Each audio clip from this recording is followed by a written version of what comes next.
Up until a week ago, 1978's Invasion of the Body Snatchers was a meme. That one. That's all it was to me, as I hadn't seen it yet, but decided to add at least one of the perceived classics to the family sci-fi movie marathon that'd actually be new to me. All I knew about it, from the picture, was that Donald Sutherland was in it. And that the general plot, because, let's face it, the pod people, is a generally well-known tale, even if you haven't watched the film. I may have seen the black and white original at some point, or some other movie with a similar plot. Invaders from Mars? I don't know. At any rate, I had yet to see this one, which is held as one of the best remakes of all time from what I've gathered. With that out of the way, is the film any good? Yes. I really enjoyed it. It's a bit slow in the usual 70s way, but never tends to drag. The leads of Donald Sutherland, Aliens, Veronica Cartwright, Jeff Goldblum in yet another sci-fi movie, and unknown to me, Brooke Adams, are all really good here. As is Leonard Nimoy, though he's one of those actors who unfortunately is a bit distracting, because to almost anyone, he's simply Mr. Spock whenever you look at him. That is a most illogical attitude. For those of you living in a pod, the story of Invasion begins here with Brooke Adams, who I thought was Margot Kidder at first. Maybe she was replaced too. Apparently her husband was, however. There's something undecidedly different about him. He looks like him and he mostly behaves like him, but there's just something implacably off. Just something left of center. Jeffrey, my God, how long have you been up? Not long.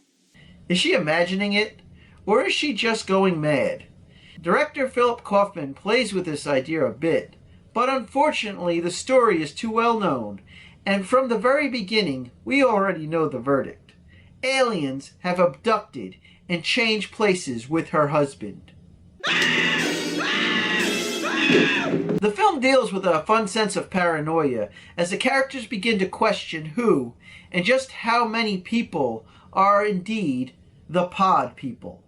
Unfortunately, this doesn't extend much to the audience, as there are a few real surprises, as we're either told outright or left to heavily assume who has already been snatched. No, I'm human. Some of you are still human. Aiding Adams in her quest for the truth is her mostly stoic and reliable friend Donald Sutherland, who soon becomes the movie's main protagonist as more and more of the town falls under this alien spell.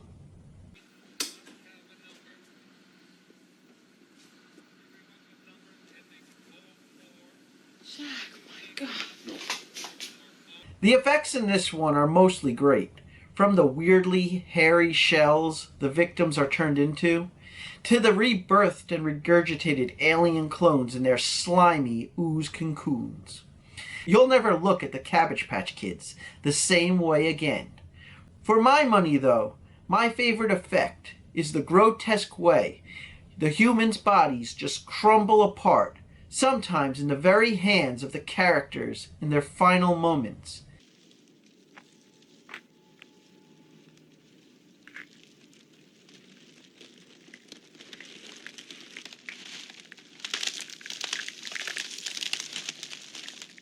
Just some great gore and body horror from Russell Hesse and Del Room.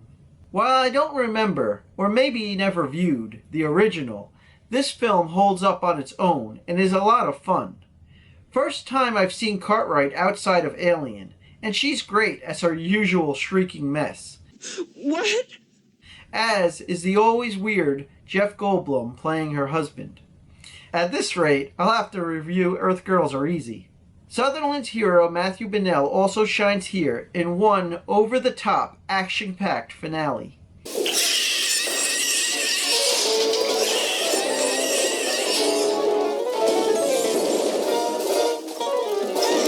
I'm not sure if I find the amount of damage and narrow escapes by him a bit unbelievable here, or just a result of the pod people being so generally listless to everything.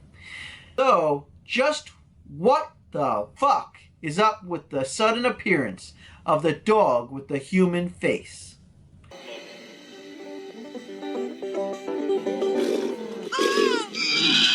A real head scratcher, that one. Or maybe a prelude to Mars Attacks? Either way, after finally watching Philip Kaufman's 1978 remake of Invasion of the Body Snatchers, I can definitely see why so many people consider it a classic, and would definitely recommend giving it a watch. It's definitely one that will soon wind up in my DVD collection.